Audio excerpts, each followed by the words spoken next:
आज के रमना मॉडल थाना मामला नং 3/7/25 একটি হত্যা মামলায় 10 জন আসামিকে সোনা অ্যারেস্টের আবেদন করা হয়েছিল।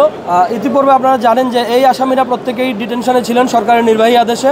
এই আসামিরা মূলত প্রথম একটি সন্ত্রাস বিরোধী মামলায় গ্রেফতার হয়, কেউ হত্যা চেষ্টা মামলায় গ্রেফতার হয়।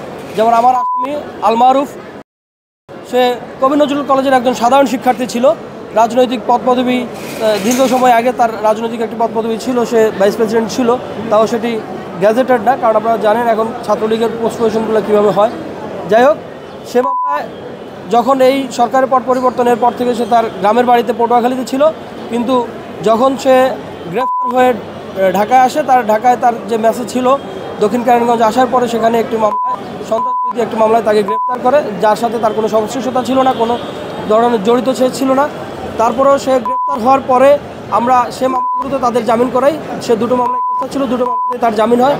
রমনা এরপরে সরকারের নির্বাহী আদেশে তাদেরকে ডিটেনশনে পাঠানো হয়। ডিটেনশন আপনারা জানেন 1 মাস প্রথমে ডিটেনশন অর্ডার দেওয়া হয় এবং সেই 1 মাস শেষ হওয়ার ঠিক পূর্ব মুহূর্তে এই অর্ডারটি বর্ধিত করে আবার 10 দিন বাড়ানো হয়, এরপর আবার বর্ধিত করে 20 দিন, এরপর 2 মাস, এভাবে করে 5 মেয়াদে তাদেরকে 6 মাস ডিটেনশনে রাখা হয়।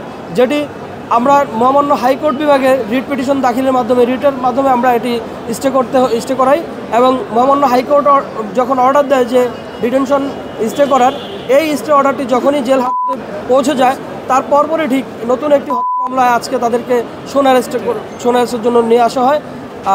এখানে আমাদের যে মানবাধিকারের বিষয়টি চলে আসে যে একজন আসামিকে কোনো ডকুমেন্ট ছাড়া, কোনো ধরনের প্রমাণাদি ছাড়া এভাবে ডিটেনশনে রাখার পরে, ডিটেনশন স্টে হওয়ার পরে, আজকে আপনারা জানেন ডিটেনশন স্টে অর্ডারও পৌঁছেছে প্রায় অনেক দিন আগেই জেলাতে, কিন্তু এই যে আসামিরা এতদিন পরে আজকে সোনা অ্যারেস্টের আবেদন করা হয়, তাদেরকে আজকে সোনা অ্যারেস্টের জন্য শুনানি হয়, এর মাঝখানে যে সময়টা তারা কারাগারে কারান্তরীণ ছিলেন, তারা আসলে কোন স্ট্যাটাসে সেখানে ছিলেন, এটি আমাদের প্রশ্ন।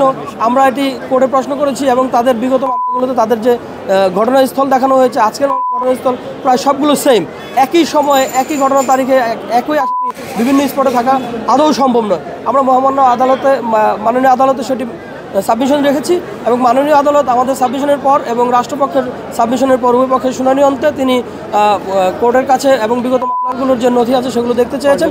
পর্যালোচনা অন্তে তিনি সেগুলো দেখে পর্যালোচনা করে তারপর বিজ্ঞ আদালত সেটি আদেশ দিবেন।